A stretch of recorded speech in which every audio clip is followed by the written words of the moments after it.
にちは。今回はロックは淑女のたしなみでして第7話への視聴者の反応をご紹介します。このチャンネルでは最新アニメの視聴者の反応や感想をご紹介しています。みんなの解釈や考察を知るとアニメ視聴の楽しみが増えると思いますので、ぜひ最後までお楽しみください。ベースやるやつってクズしかいないの。カルクラの脚本家もベースはヤバいやつって言ってたし、ベースやるやつは変態。バンドのパートで一番楽な楽器は何だろライキング、あえて言えばボーカルかも。タンバリン、エアギターの人、ソロ以外は休んでても影響ないサキソフォン。せっかく音が鳴ってるのに演奏のうまさをいちいちセリフで説明しすぎだと思う。漫画原作だから原作は音が鳴らないんじゃ。むしろ観客を描くパターンが多いな。円盤では布が。原作の絵が見てみたい。音を担当してるバンドメイドにはキーボードいないからな。ガルクラもキーボードとドラムの子が辞めたんだっけ。金強えやつやん。この主人公は主人公向きの性格しているな。実際結構少年漫画的な性格してるからね。コメディリリーフポジも兼ねてるからかなり主人公的。リリサちゃんは教育者の才能があるね。ダメだったか。そりゃど初心者だからにしゃあない。ダメだった。貴重なおまるパイ要員が。ロックにはマルパイは不要ってことさ。足手まといがいたら部隊全滅だからな。君は追放だ。次回が気になりすぎる。面白くなってきた。無慈悲な通告。マークをなると思ってた。面白くなってきたんじゃないか。伝説の不採用通知。なんてこった、ここは追放系アニメだったのか。時間制限があるのはな。これで切れて覚醒か。ギスってきたな。ガールズバンドはこうでないと。ティナは論外としてもリリサも白についていけないって。これだけメンバーのレベル差大きいとバンドにならなくない。そりゃ人生かかってるの白だけやしな。追放者だったか。追放系アニメは地元。来週から青はマネージャーになります。追放して他のバンドに拾われて、実は超絶有能でザマー展開かな。男装したら性格変わるとか。ギスギスして汚いぞ。ロックバンドはこうじゃないとな。どう考えても黒髪が仲裁する案件だろう。バンドは同じレベルじゃないと結局はこうなるよな。ボザロモニキはぼっちは足を引っ張る。結束バンド抜けろって言われるし。いい笑顔で演奏しているのに。覚醒はまだか。ティナ実力不足じゃまあしょうがないわな。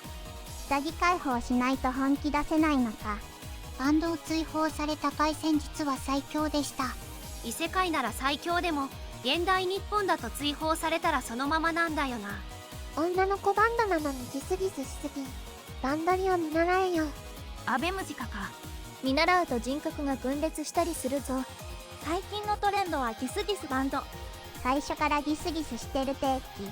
まださらけ出してないからな。追い出されて悪い人に力が欲しいかってそそのかされるんやろ。追放されて他のパーティーで無双して見返そう。人生かけた戦いにど素人は連れていけないわな。白も正論。次回はキーボード覚醒会かな。します。おまるパイが邪魔で弾きにくいのでは。お前船降りろ。でも普通にエンディングにいるからな。おまるパイを解放してパワーアップするのかな。バンド結成が最終回かと思ったらそうでもないのか。回収してない謎。ツインテの父親、ツインテの母親の闇、ツインテのノーブルメイデン獲得。あと6話でなんとかなるなる。原作でも回収してない。ギスギスはバンドリで慣れているけど、青が良い子だから心が痛む。バンドリガルクラはバンドアニメってよりは女同士のキャットファイトものって、イメージの方が前に出ちゃうんだよな。青は頑張ってたのに辛いね。頑張ってたのにかわいそう。化けるのは来週か。まあ付け焼き場ではなかなか難しい。経験も自信もないから下地のある楽団の人とは空違うわけで、もうちょっと手心ですね。かわいそうだけど仕方ないのか。やっぱり2週間じゃ厳しかったか。まあそんな簡単にはいかねえんだよな。まあそううまくはいかんわな。凄腕3人と素人じゃ1週間で追いつけるわけないし。リリサのことは一応認めてるのか。まあ勝ちにこだわるならこれは白が正しいわな。素人が上級者レベルに放り込まれたらね。視聴者には聞かせないレベルで実力差が大きすぎる現実。もう一皮むけないとダメか。修羅場ってきた。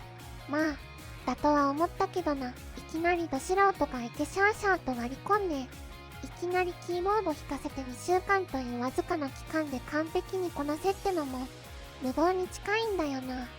白谷さんの容赦ない言葉がイセミを追い詰める。4人揃うとお嬢様要素減っちゃうの仕方ないか。でもバンドアニメらしい展開で楽しい。王子様系女の子キャラって個人的に全然タイプじゃないんだけど、ティナはかなり好きだわ。4人の中で一番好きかもしれん。嫌なんだろうな。異様に副会長応援したくなる。こういうキャラ貴重だぞバンドに。ティナさんは果たして白を見返すことができるのか。最終的に2人とも仲間になるのは規定路線だけど、対バンドを乗り切るのかがわからん。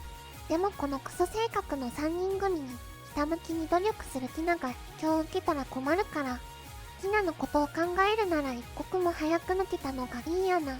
なんかいい展開だな。来週も期待してる。リリサより演奏技術が上を行く玉木の加入によって新たな対立軸が生まれて面白くなりましたね。そして初心者のティナを指導するリリサがそのひたむきな姿に昔の自分を重ねるのが良かったです。果たして玉木を納得させる演奏はできるのか、続きが楽しみ。まあそううまくはいかないよな。それにしても白谷のベースは脳みそに直接響く振動みたいなものがあってグッときました。次回はうまくバンド音楽隊はまとまるのでしょうか。楽しみにしてます。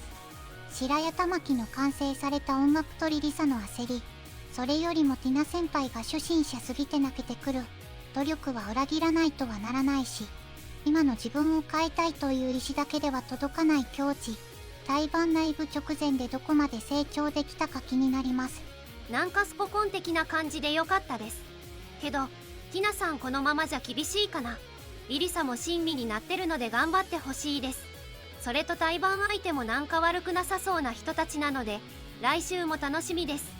ティナ王子の覚醒が見られると思いましたが、そんなうまくはいかないようで、でもなんだか応援したくなるような不思議な魅力を感じます。音羽さんの何かを見通しな雰囲気もどうも気になり、この噛み合わなさから交わるのか楽しみですね。ティナはてっきり1回聞いただけでコピーできるとか天才のキャラかと思ってただけに、愚直に努力して少しずつ上達する描写がいい意味で裏切られてよかった。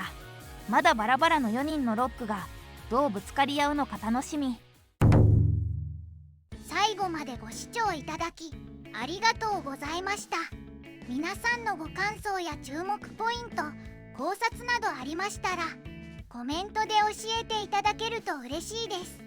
このチャンネルでは最新アニメの視聴者の反応や感想をご紹介しています。ぜひチャンネル登録とグッドボタンをよろしくお願いします。